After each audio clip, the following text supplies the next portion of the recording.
morning students. Today we are discussing chapter number 2 and we are taking a revision of this chapter. So today we are starting a new topic, dimensions of a physical quantity. So what are the basic dimensions? Dimensions are basically the quantities which are related to units, and dimension को basically हम किस तरह से denote करते हैं बेटा, हम कोई भी क्वांटिटी हो, चाहे वो हमारी बेस क्वांटिटी हो चाहे वो हमारी डेराइव्ड क्वांटिटी हो, उस क्वांटिटी को हम रिड्यूस कर करके अप टू द लेवल लेके आते हैं कहाँ तक, फंडामेंटल और बेस क्वांटिटी तक। देन फंडामेंटल और जो बेस क्वांटिटी है उनकी पावर्स की टर्म में हम क्या करते हैं, हमारे उस क्वांटिटी के डायमेंशंस को लिखते हैं। So dimension of a physical quantity are the powers to which the fundamental और base quantities are raised to represent that quantity. इसमें क्या दिया गया है बेटा कि जो डायमेंशन होती है उसको हम इस स्क्वायर ब्रैकेट से रिप्रेजेंट करते हैं। जैसे हम बात करें वॉल्यूम की, तो वॉल्यूम में हमें पता चले हम किसी भी ऑब्जेक्ट का वॉल्यूम निकालेंगे तो हमारी जो डायमेंशन आएगी वो मीटर क्यूब आएगी। दैट इज मीटर को हम लेंथ से डिनोट करते हैं तो एल क्यूब और उसके लगा दिया ये ब्रैकेट, तो ये क्या बता रहा है, डायमेंशन बता रहा है। फोर्स का फॉर्मूला हम सभी को पता है एम ए, तो उससे जो निकालेंगे हम फॉर्मूला वो क्या आ जाएगा, एम से मास, ये एल टी माइनस टू ये आ गई किसकी, एक्सीलरेशन की। तो ये जो m1 L1 T minus two जो ये हमारी डायमेंशन है, this is the dimension of force. When there is no symbol, nothing written on the any physical quantity, then it means that power is basically raised to 1. So there is nothing written on the m and l, so this is termed as m1 L1 T minus 2. Similarly for energy dimension will be m L2 T minus 2. तो I hope ये वाली slide आपको clear हुई। बढ़ते हैं अगली slide की तरफ। आगे हम यहाँ पे चार चीजों की बात करेंगे, dimensional quantity, dimensional less quantity, dimensional constant and dimension less constant. तो सबसे पहले हम बात करते हैं डायमेंशनल क्वांटिटी। तो वो क्वांटिटी जिसकी डायमेंशन होती है क्या कहलाती है, डायमेंशनल क्वांटिटी कहलाती है। जैसे अभी हमने पिछली स्लाइड पे बात किया था, वॉल्यूम है, फोर्स है, हमारा एनर्जी है। यहाँ पर मैंने कुछ और एग्जांपल्स ले रखे हैं like speed, acceleration, momentum, torque, all this quantities are your dimensional quantity. Next हमारा आता है बेटा dimensionless quantity. So those quantities which doesn't have any dimension. For example you can say relative density, refractive index, strain etcetera. So आप इन तीनों terms में जो हमारी प्रीवियस क्लासेस में जो आप लोग स्टडी कर चुके हैं उसमें से हमारी आती है रिफ्रैक्टिव इंडेक्स। इसकी स्टडी आप 10th क्लास में कर चुके हो, जिसमें आपका फॉर्मूला होता था n equal to c by speed of light in vacuum upon speed of light in medium. तो सी तो हमारी वैक्यूम में होती है स्पीड ऑफ लाइट, और वी हमारी किसी भी मीडियम में होती है। तो अब हम क्या देखते हैं, n equal to c by v, दोनों ही जगह न्यूमरेटर और डिनोमिनेटर में हमारी किसकी यूनिट है, स्पीड की है। तो स्पीड से स्पीड की डायमेंशन कैंसिल आउट हो जाएंगी, तो नेट क्वांटिटी बचेगी, that will be your dimension less. बाकी रिलेटिव डेंसिटी और स्ट्रेन की जो बात है ये हम आगे जैसे हम टॉपिक्स आते जाएंगे उनमें हम डिस्कस करेंगे। नेक्स्ट हमारी आती है डायमेंशनल कांस्टेंट। तो वो कांस्टेंट जिनकी डायमेंशन होती है those constant are known as dimensional constant. For example you can say universal gravitational constant. और अगर मैं सिंपल टर्म में बोलूँ तो जो भी हमारे साइंटिस्ट हुए जब उन्होंने अपनी कोई थ्योरी दिया या कोई लॉ दिया है तो उन्होंने उस चीज को प्रूव करने के लिए अपने नाम पे एक कांस्टेंट दिया है। जनरली उन सारे कांस्टेंट की क्या होती है बेटा, यूनिट होती है। तो वो सारे कांस्टेंट कैसे होंगे, आपके डायमेंशनल कांस्टेंट होंगे। जैसे मैंने यहाँ पे एग्जांपल के लिए लिया हुआ है universal gravitational constant, Planck constant, Hubble constant, Stefan Wien constant, Boltzmann constant, universal gas constant, Faraday constant. आपने देखा कि ये सारे जो कांस्टेंट है ये हमारे किसी न किसी साइंटिस्ट के नाम पे है। हमारी जो आपकी स्टडी की हुई है वो क्या है अभी तक का, ग्रेविटेशनल कांस्टेंट आप 9th क्लास में पढ़ चुके हो। तो फोर्स का फॉर्मूला क्या होता था बेटा, F equal to G capital m1 into m2 upon r square। r is the distance between the two massive particles, m1 and m2 are the mass of the two massive particles. So how you can define G? G is equal to fr square upon m1 m2। you know the dimension of F, you know the dimension of r, that is length, you know the dimension of mass, that is m। तो इन सबको जब आप लिखोगे तो आपका क्या आ जाएगा, universal gravitational constant के डायमेंशन आ जाएंगे। नेक्स्ट हमारा आता है डायमेंशन लेस कांस्टेंट। तो वो कांस्टेंट जिसकी कोई डायमेंशन नहीं होती। जैसे हम देखते हैं बहुत सारे फॉर्मूले होते हैं, लाइक एनर्जी का फॉर्मूला है हाफ एम वी स्क्वायर, आपका वॉल्यूम का फॉर्मूला है बात करते हैं तो पाई आर स्क्वायर एच, हमारे स्फीयर की वॉल्यूम की बात करते हैं तो 4/3 pi R square pi R cube.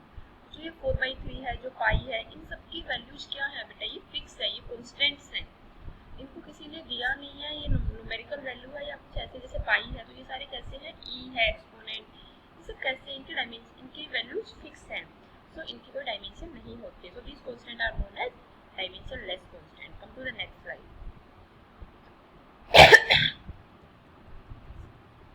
Dimensional फॉर्मूले एंड डायमेंशनल इक्वेशंस। तो बेटा जब भी हम किसी एक्सप्रेशन में केवल उसका फॉर्मूला लिखते हैं, मतलब बेस क्वांटिटीज को किस तरह से वो रिप्रेजेंट कर रहा है उस अपने फॉर्मूले में, अगर हम केवल उसको लिखते हैं that is known as simply your dimensional formula. और हमें पहले हम पढ़ चुके हैं 9th-10th क्लास में कि इक्वेशन कब मानते हैं, जब हमारी इक्वेशन, जब हमारे एक्सप्रेशन में कोई इक्वल टू का साइन आता है, डेफिनेटली उसके लेफ्ट और राइट साइड में कुछ ना कुछ होता है, that term is basically known as equation। तो पहले हम यहाँ पर बात करते हैं बेटा, the expression which shows how and which of the base quantities represent the dimensions of physical quantity is called dimensional formula of that given physical quantity। For example, you can say volume का है m not l cube t not, speed का या velocity का है m not l t minus 1। यहाँ पर देखिए जैसे वॉल्यूम का था तो l क्यूब था, हमने इसे पिछले स्लाइड में पढ़ा था। जब यहाँ पर m और t की कोई पावर नहीं है, कोई कंपोनेंट उसके अंदर नहीं है, तो हमें पता है कि जब l क्यूब इंटू 1 तो हम लिख सकते हैं that is equal to l cube. And we know that जब हम किसी भी चीज़ की पावर, चाहे वो कांस्टेंट हो, चाहे वो कैसी भी वैल्यू हो, कितनी भी छोटी कितनी भी बड़ी वैल्यू, अगर हमने उसकी पावर 0 पर लगा दी है तो always that quantity term as 1। तो जब हमें यहाँ पर m और t का कंपोनेंट लिखना है तो we can write it at 1। तो 1 की फॉर्म में हम इसको कैसे लिख सकते हैं बेटा, m नॉट और t नॉट, ये स्टैंडर्ड फॉर्म हो जाएगा जिसमें हम इस फॉर्मूले को लिख सकते हैं। जैसे हमारा अगला है स्पीड या वेलोसिटी का, यहाँ पर मास का टर्म नहीं आता है, तो मास का कंपोनेंट कैसा है, 0 है, तो you can write here m0 l t minus 1। Acceleration में भी मास नहीं आता है, so you can write m0 l t minus 2। ये हमारे क्या हुए बेटा, ये हमारे डायमेंशनल फॉर्मूले हुए। अभी हम बात करते हैं डायमेंशनल इक्वेशन की। तो एक ऐसी इक्वेशन जिसको इक्वेट करें हम किसी फिजिकल क्वांटिटी से, उसके डायमेंशनल फॉर्मूला को, जब किसी भी इक्वेशन के एक साइड में फिजिकल क्वांटिटी हो और दूसरी साइड में वो हमारी क्या है, डायमेंशन हो उसकी, तो वो क्या कहलाता है हमारा बेसिकली डायमेंशनल इक्वेशन। जैसे यहाँ पर हमने ऊपर बात करी थी, एग्जांपल लिए है volume, velocity and acceleration. Here we are writing those things like v, capital V से वॉल्यूम को डिनोट किया हुआ, दैट इज इक्वल टू में m not l cube t not. उससे आगे हमने डिनोट किया है किसको, वेलोसिटी को स्मॉल v से, तो ये भी हमने बता दिया है बेटा। इस तरह से हम सारी चीज़ें क्या कर सकते हैं, इक्वेशन के टर्म में लिख सकते हैं। This is all about dimensional formula and dimension equation. Come to the next part, dimensional analysis and its application. Dimensional analysis और एप्लीकेशन में हम क्या देखेंगे बेटा, कि हम किसी भी चीज़ के डायमेंशंस को कैसे चेक करते हैं, कि वो कोई फिजिकल क्वांटिटी है, उसका उसके डायमेंशन के साथ में क्या रिलेशन है, कैसे हम उस चीज़ को चेक करते हैं, that is basically comes under the analysis.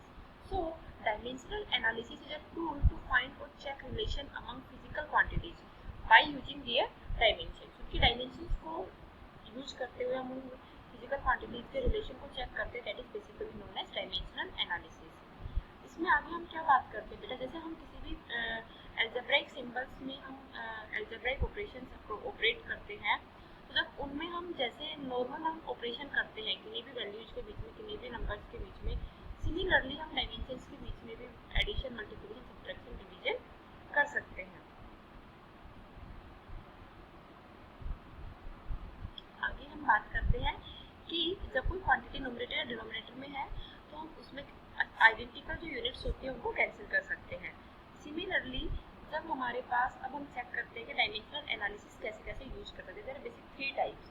First one हमारा है बेटा to check the dimensional consistency of equations, मतलब कोई भी इक्वेशन दी हुई है वो डायमेंशनल कंसिस्टेंट है या नहीं है, ये चीज़ चेक करने के लिए हम क्या करते हैं, डायमेंशनल एनालिसिस का यूज करते हैं। नेक्स्ट है जब हमें एक यूनिट सिस्टम से दूसरे यूनिट सिस्टम में हमें यूनिट का कन्वर्जन करना हो तो भी हम डायमेंशनल एनालिसिस को यूज करते हैं। थर्ड है हमारा, जैसे हमें कोई एजम्पशंस हैं उनके बेसिस पे हमें किसी क्वांटिटी का रिलेशन फाइंड आउट करना है, डेराइव करना है, तो उस केस में भी हम क्या करते हैं बेटा, डायमेंशनल एनालिसिस को यूज करते हैं।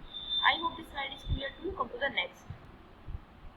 तो बेटा नेक्स्ट स्लाइड पे हम बात करते हैं, जो हमने अभी 3 डायमेंशनल एनालिसिस चेक करने के मेथड्स यूज किए हैं, देखी हैं पिछली स्लाइड पे कि जहाँ पे हमें डायमेंशनल एनालिसिस हमारी यूज हो सकती है, उनकी हम बात करते हैं। फर्स्ट हमारा आता है checking of the dimensional consistency of equation. कैसे चेक करते हैं बेटा, हमारे पास कोई भी गिवन इक्वेशन होगी, उस इक्वेशन का लेफ्ट हैंड साइड और राइट हैंड साइड अगर डायमेंशनली इक्वल है then you can say this equation is dimensionally consistent. और एक और बात बता दूं इससे पहले, मैं इसको एक्सप्लेन करने से पहले, कि हम सेम क्वांटिटी में सेम क्वांटिटी ही ऐड कर सकते हैं।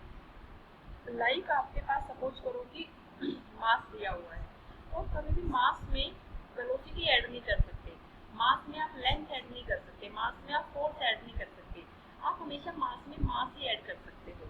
तो हम सेम क्वांटिटी को ही ऐड या सब्ट्रैक्ट कर सकते हैं। डिवीजन और मल्टीप्लिकेशन हमारी डिफरेंट क्वांटिटीज के बीच में भी हो सकता है। सो जैसे सपोज करो हमने मोशन की इक्वेशन का एग्जांपल मैंने यहाँ पर लिया हुआ है, v जहाँ पर हमारी फाइनल वेलोसिटी को शो करता है, u जो है हमारी वो इनिशियल वेलोसिटी को रिप्रेजेंट करता है। तो initial velocity can be subtracted or added to the final velocity because they have the same dimensional formula। उनका dimensional formula क्या होता है बेटा, m0 l1 t minus 1। जबकि जो हमारा फोर्स और मोमेंटम है ये ऐड नहीं किए जा सकते क्योंकि उनका डायमेंशनल जो फॉर्मूला है दीज आर डिफरेंट।